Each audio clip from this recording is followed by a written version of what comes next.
Hello, my dear learners. Today I will discuss a poetry for the students of class 11 upon Westminster Bridge, written by William Wordsworth.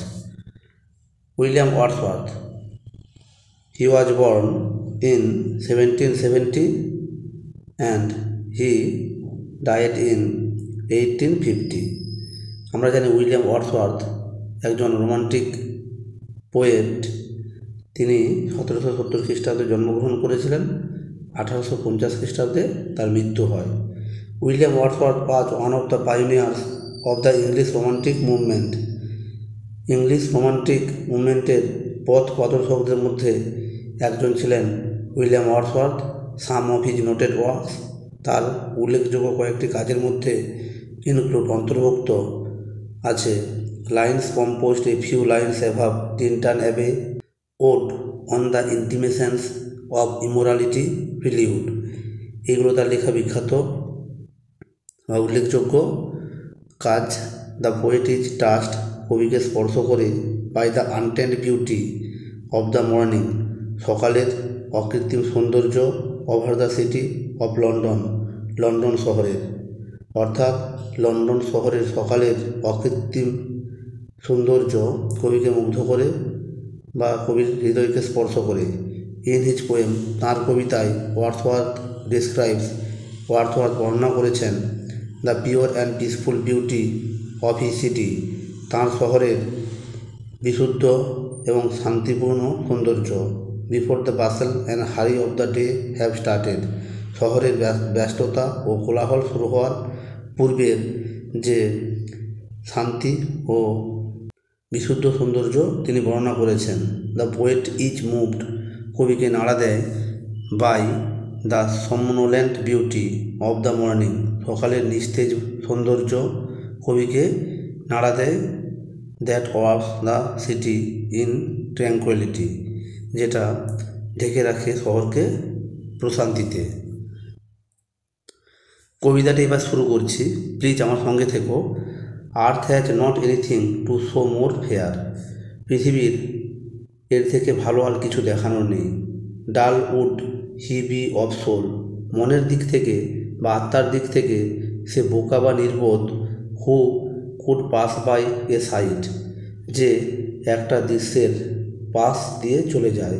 So touching in its majesty, যে দৃশ্যটি তার স্বমহিমায় মর্মস্পর্শী, অর্থাৎ যে দৃশ্যটি তার স্বমহিমায় মর্মস্পর্শী, সেই দৃশ্যকে উপভোগ না করে যে ব্যক্তি তার পাশ দিয়ে চলে যায় সেই ব্যক্তি সব থেকে বোকা বা নির্বোধ। দিস সিটি নাও ডোথ, এই শহর এখন লাইক এ গার্মেন্ট, একটা পোশাকের মতন। Wear the beauty of the morning, সকালে সৌন্দর্য পরিধান করে।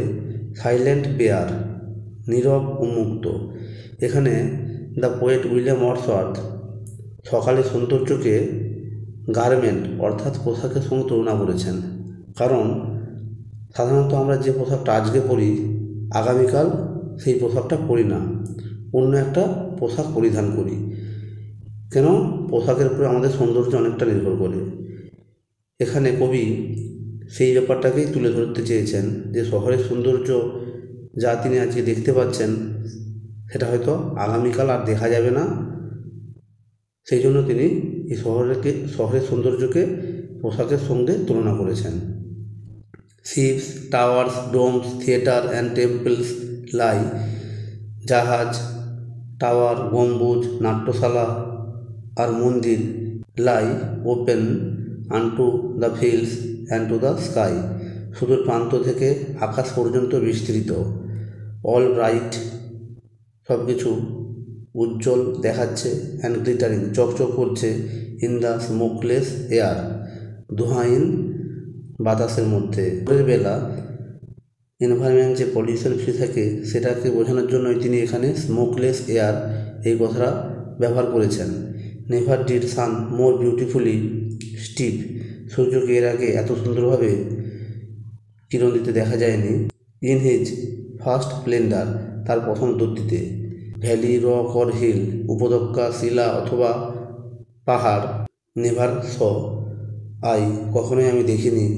নেভার ফেল্ড, কখনোই আমি অনুভব করিনি এ কাম সো ডিপ, এত গভীর প্রশান্তি।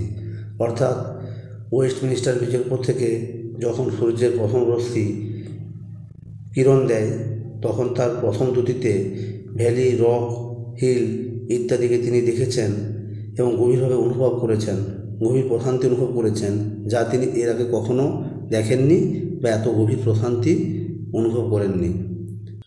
The river glide at his own sweet will, নদীটি বয়ে চলে তার আপন মধুর ইচ্ছায়।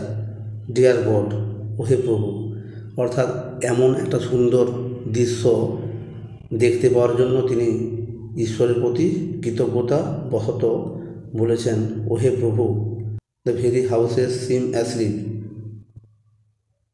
প্রায় প্রত্যেকটা বাড়ি ঘুমোচ্ছে, বাড়ি অর্থাৎ বাড়ির লোকজন ঘুমোচ্ছে। অ্যান্ড আর অল দ্য মাইটি হার্টস, আর সমস্ত ক্ষমতাবান হৃদয় ইজ লাইং স্টিল, এখনও শায়িত আছে। অর্থাৎ এই কবিতায় কবি উইলিয়াম ওয়ার্ডসওয়ার্থ যেটা বলতে চেয়েছেন যে তিনি ওয়েস্টমিনিস্টার ব্রিজের উপর থেকে লন্ডন শহরকে প্রত্যক্ষ করছেন।